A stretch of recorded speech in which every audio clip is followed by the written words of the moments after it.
Généralement, quand on reçoit son bulletin de salaire, on vérifie rapidement le salaire qui va nous être versé et on s'intéresse moins aux autres informations qu'il donne, car elles peuvent nous paraître obscures. Alors, comment décrypter son bulletin de salaire sans s'arracher les cheveux? Tout d'abord, pour comprendre comment on obtient le salaire net, il faut s'intéresser à une notion qui n'apparaît pas sur le bulletin de salaire, c'est le salaire super brut. Le salaire super brut correspond à ce que l'employeur débourse réellement chaque mois pour rémunérer le travail du salarié. Il faut également s'intéresser au salaire brut, qui est la base de la rémunération fixée dans le contrat de travail. Pour l'obtenir, on déduit du salaire super brut le montant des cotisations sociales payées par l'employeur, également appelées cotisations patronales. Les cotisations patronales servent à financer, entre autres, les 4 branches de la sécurité sociale: famille, accident du travail, maladie professionnelle, maladie et vieillesse.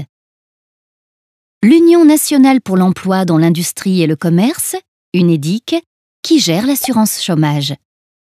Le Fonds national d'aide au logement, FNAL, ou encore les régimes complémentaires de retraite.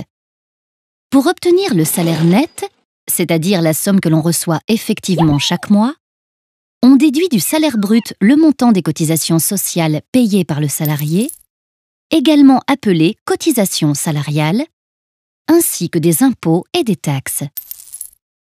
Les cotisations salariales servent à financer, entre autres, 2 branches de la sécurité sociale, maladie et vieillesse, l'UNEDIC ou encore les régimes complémentaires de retraite. Les cotisations salariales sont généralement moins élevées que les cotisations patronales. Quant aux impôts et taxes, il s'agit de la CSG, Contribution sociale généralisée, et de la CRDS, Contribution au remboursement de la dette sociale, qui contribuent au financement de la protection sociale. Enfin, pour obtenir le salaire net imposable, qui sert de base au calcul de l'impôt sur le revenu, on rajoute au salaire net une partie de la CSG et de la CRDS qui a déjà été payée par le salarié. En effet, une partie de la CSG et de la CRDS est soumise à l'impôt sur le revenu.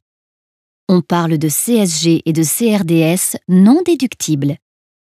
C'est pourquoi le salaire net imposable est plus élevé que le salaire net.